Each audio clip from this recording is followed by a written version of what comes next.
En réanimation, donc on a ces derniers jours pas énormément de patients pour le moment, 8 à 9.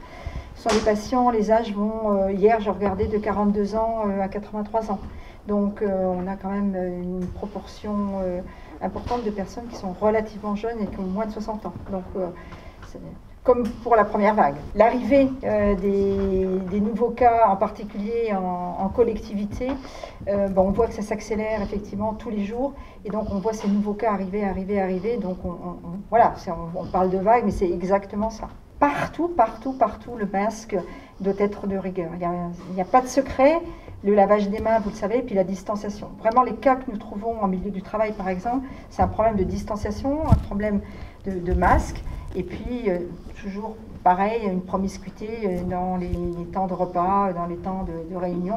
Donc, il faut qu'il y ait des réorganisations, j'allais dire, en milieu du travail. Donc, on travaille beaucoup avec l'inspection du travail en ce moment. On travaille beaucoup avec le CEPIAS. Donc, on essaye de faire œuvre de pédagogie pour dire que les choses sont possibles à condition d'avoir un certain respect de ces gestes barrières. Donc, ils ne sont pas neutres, ils sont hyper importants, mais il faut les appliquer tout le temps. Parce que si on les applique sur une partie de son temps de travail, c'est loupé. On a effectivement des risques importants. Bien sûr, la vie de tous les jours, un papa, une maman avec 2 enfants, non.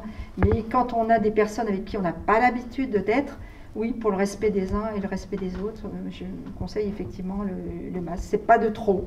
C'est un changement d'habitude, mais je pense qu'une fois qu'on a pris l'habitude, on va pouvoir s'y habituer. Les jeunes, peut-être plus que d'autres, du fait de leur formation, sont amenés à être dans des groupes importants. Donc, c'est pas à l'intérieur des facultés et autres, ça va être à l'extérieur de la faculté, au moment quand ils sortent dehors pour la pause, quand ils vont fumer leur cigarette, quand ils vont boire leur café. C'est là où il y a un relâchement et c'est là, effectivement, où sont les risques.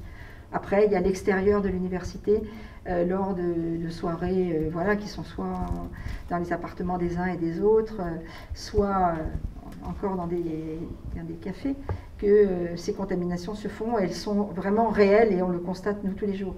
À partir du moment où un étudiant nous dit « oui, j'ai participé à une soirée, on était 20 dans tel endroit », on a tous ces cas contacts quand il veut bien nous les donner. Les étudiants ont cette sagesse quand même, ils préviennent donc le service médical de l'université, le SIUMS. Donc soit le SIUMS nous prévient que tel ou tel étudiant présente un Covid, soit nous, on le repère parce qu'il l'a dit, qu'il avait participé à une réunion. Et donc du coup, on arrive à circonscrire le groupe. Mais on voit bien que c'est pas des petits groupes de 20, quoi. On a des listings de 100, 150 cas contacts. Donc imaginez le risque de contamination. Mais parmi ceux-ci, il y en aura des positifs qui eux-mêmes vont être vecteurs au sein de leur famille. C'est ça le problème. Donc vous savez qu'on a travaillé sur les tests antigéniques. Donc on a eu trois journées. La dernière, c'était 800 tests, plus d'une centaine de PCR derrière refaites. Avec, on les voit, j'ai regardé hier les résultats. Donc on retrouve ces étudiants, on retrouve les groupes qu'on imaginait. Effectivement, ils sont venus constater. Donc ce dépistage de tests antigéniques a été un franc succès. Par contre, durant ce moment-là, on a fait œuvre de pédagogie parce qu'il ne suffisait pas qu'ils aient un résultat négatif. Il fallait que derrière, effectivement, ils continuent à être sages, ou encore plus sages qu'avant, avant de retourner dans leur famille.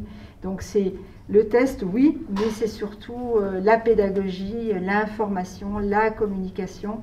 Donc l'ARS essaye de contribuer en faisant des petites vidéos. Il y a tout un travail en cours pour l'étudiant, par un étudiant, donc les étudiants qui ont eu le Covid, qui ont pu être hospitalisés, qui vont pouvoir dire à leurs collègues, à leurs copains, oui, voilà, ça existe, même nous, et puis voilà les conséquences que ça a pu effectivement avoir. Donc on essaye de faire de la communication pour responsabiliser les uns et les autres. Donc on ne les accuse pas, on fait que constater. Mais on a bien vu que la rentrée universitaire a été un facteur, j'allais dire, de propagation. Là maintenant, c'est un petit peu partout. C'est milieu familial, milieu du travail, milieu sportif. Voilà, maintenant il y a partout. Anticiper l'augmentation des hospitalisations, l'augmentation en médecine, mais aussi l'augmentation dans les soins critiques en réanimation. Donc il va falloir commencer à travailler, et ils ont déjà commencé à travailler sur de la déprogrammation, faire de la place pour accueillir les personnes qui sont le plus gravement atteintes et qui devront effectivement être hospitalisées ou être dans des soins critiques. Donc il y a bien des actions de déprogrammation qui vont être mises en œuvre, alors à la fois public et privé, hein, puisque dans ce territoire, tout le monde joue le jeu. C'est difficile pour tout le monde, mais il faut en passer par là. Donc, le département de Meurthe-et-Moselle, avec la présence d'un CHRU, de cliniques importantes qui ont aussi des capacités non seulement en lit, en matériel, mais aussi en hommes, puisqu'il faut des compétences donc, en réanimation, en anesthésie, réanimation. Donc effectivement, le département de Meurthe-et-Moselle est plutôt bien doté, mais on l'a vu sur la première vague, il a eu aussi besoin d'un certain nombre de transferts qui ont été vraiment les bienvenus pour éviter d'être débordés. Il faut toujours réussir à avoir 24-48 heures d'avance pour pouvoir toujours absorber des gens qui nécessitent une réanimation.